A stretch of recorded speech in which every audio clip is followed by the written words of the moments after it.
Hi, I'm Maya Welford, and I'm wishing you a brilliant, amazing, and very happy International Women's Day 2021. So, I recently completed my dissertation research and I looked at the impact of artificial intelligence on the gender and ethnicity pay gaps.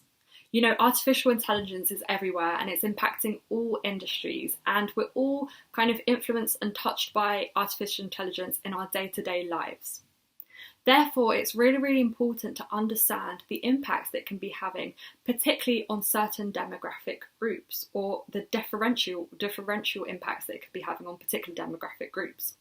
So I decided to shine a spotlight on this through my research, which involved surveys, an extensive literature review, and interviews with 10 AI professionals or AI ethicists.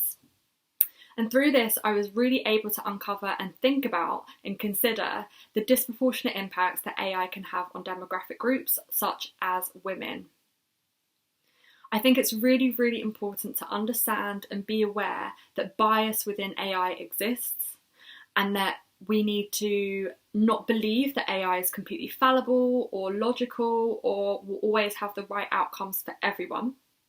And it's usually the case with a lot of technologies that those who are already disadvantaged are the most disadvantaged, or kind of penalised by any of emerging technologies. And I guess the same goes with artificial intelligence.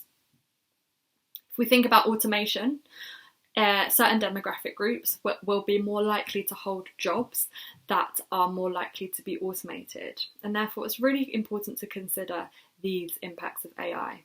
Similarly, with hiring, some algorithms have been developed, and they've been developed on historical data within companies.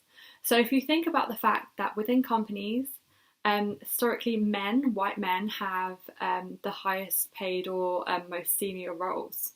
So if an algorithm or AI is learning that, those most successful employees are maybe coincidentally white males, then that algorithm will learn that white male equals successful candidate and more likely to put them forward, or more likely to suggest them as a successful candidate over other demographic groups such as women and ethnic minorities. So therefore, it's really, really important to challenge the algorithms that are being developed and question how ethical they really, really are. In terms of a tip for you, I really, really encourage you to educate yourselves and get comfortable with having uncomfortable conversations, because with uncomfortable conversations, that's how change happens. That's how we can shift the needle and progress as a society, by having those uncomfortable conversations, learning about other people's struggles and other people's difficulties, and actually all pulling together and trying to make the world a better place. I choose to challenge.